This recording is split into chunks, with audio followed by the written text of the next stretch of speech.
будем говорить не об архивах, а об экологии. Как вот уже у вас преподаватель закончила свой урок и начала она с того, что от окружающей среды зависит очень многое, от тех комфортных условий и от того, как мы относимся к ней. И мой любимый поэт, и он же писатель, Антуан де Сент-Экзюпери сказал замечательное произведение «Маленький принц». Мы в ответе за тех, кого приучили.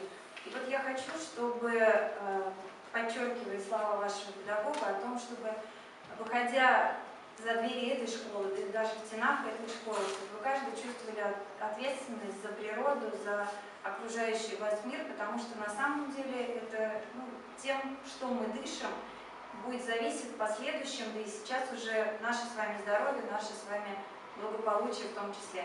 Министерство экологии вам передало такие подарки.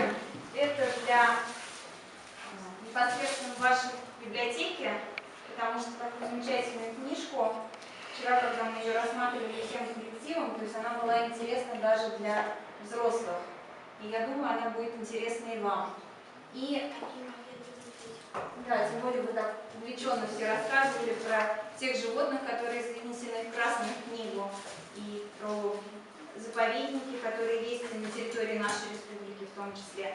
И для каждого вот такие тетрадки, они пригодятся вам. Здесь вам будет напоминание о экологии, о том, что природа нуждается в нашей защите, и ее необходимо беречь.